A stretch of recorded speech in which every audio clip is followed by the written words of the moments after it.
सोचिए, एक वक्त था जब गांव में इंटरनेट चलाना भी किसी चुनौती से कम नहीं था।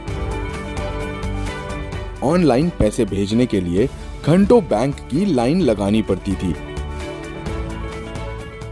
और अच्छी पढ़ाई, इलाज और नौकरी सिर्फ बड़े शहरों तक सीमित मानी जाती थी।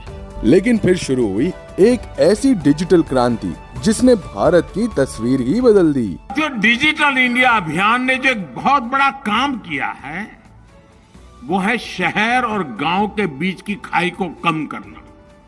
सारी मुश्किलों को भी डिजिटल इंडिया अभियान ने आसान बनाया है और सरकार को नागरिक के द्वार पर, उसके गांव, घर और उसकी हथेली में फोन पर लाकर खड़ा कर दिया है।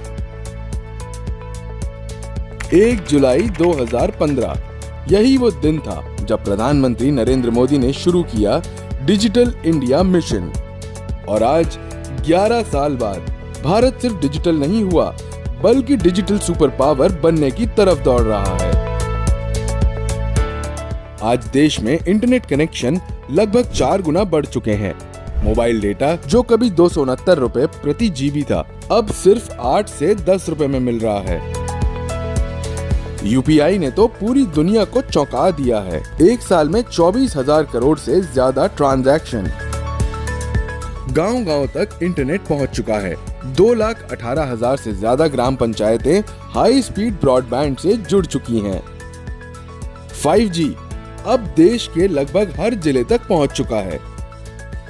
लेकिन डिजिटल इंडिया की कहानी अब सिर्फ इंटरनेट की नहीं है।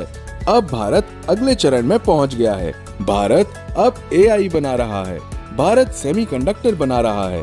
भारत दुनिया का दूसरा सबसे बड़ा मोबाइल निर्माता बन चुका है। 45,000 से ज्यादा GPU वाली AI सुविधा, हजारों AI डेटा सेट और लाखों युवाओं को AI की ट्रेनिंग। सेमीकंडक्टर मिशन के तहत 1.64 लाख करोड़ रुपए के निवेश वाली परियोजनाएं, यानी आने वाला टेक्नोलॉजी का भविष्य अब मेड इन इंडिया होगा।